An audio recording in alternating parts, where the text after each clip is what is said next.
Do a little video today on the Oldsmobile 350 diesel. Here is a micro injector. This can be lapped in with lapping compound just by doing this in your drill press.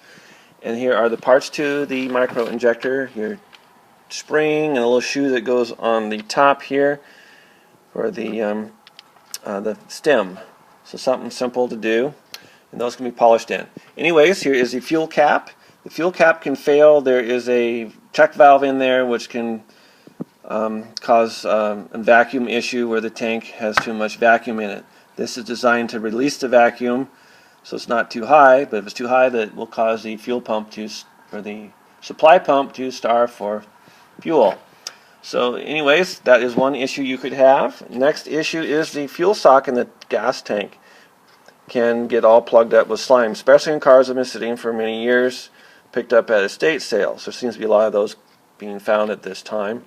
So this is something to look at, and then while you're in there, make sure you clean the little spring in here for the fuel float, because it gets all gummed up too, and it'll give a bad signal to the fuel gauge. So that's an issue you can have. Something to look at when you have that out. Okay, next issue to look at here is head bolts. When replacing head gaskets, it's best to use the ARP head studs. These are really great. The factory bolts are not so great because they don't have any washers and they break. So I would recommend not really using these. But if you had to, maybe just put a washer on it would sure help the situation. But they're still going to snap. Okay. The oil pump drive shaft they can fail. They're very soft, low quality. And they strip out. And they strip out in the vacuum pump side. There's an area on this where it does not have a very large drive area on the shaft, and it strips out. But you can just flip it over and put it into the oil pump, drop it down, try not to drop it in the oil pan when you're doing it, and you can put it in that side there, which you'll have a new drive area.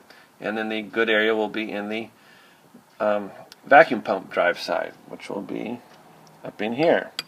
So just flip the shaft over if it looks like it's going to strip out. But I recommend getting one of these new upgraded shafts. Mondello Oldsmobile sells these. They're about $30. Or Tyson at Clegg Automotive can get them for you as well. They're in Utah. Tyson there is a wonderful sales guy. I'm sure he can give you great help with some of your Oldsmobile parts. Okay, moving on to the injection pump. Injection pump can have a failure with the Eid Weight Retainer. Is a big thing in 1980s, where the injection pump, this thing down here that goes back and forth, the Eid Weight Retainer. You should not be able to move this deal back and forth at all. It should be locked in place. If it slops back and forth, it means that is broken. Here is the Eid Weight Retainer. The early ones, this whole area had a plastic ring on it. The new ones have a steel ring. So it needs to be solid. So that is an issue that they have. What happens when the plastic parts break up? They go up here into the check valve that's on the top of the pump. This is a glass ball in here. There's a little spring in there. All that crap goes in there. And the housing pressure gets too high because it's clogged up, and it'll cause the engine to stall or lack of power. So that's another issue this engine can have. Okay, on to the rotary vacuum valve. Transmission should have, at idle, your 28 inches of vacuum, or at least 20, and this should drop to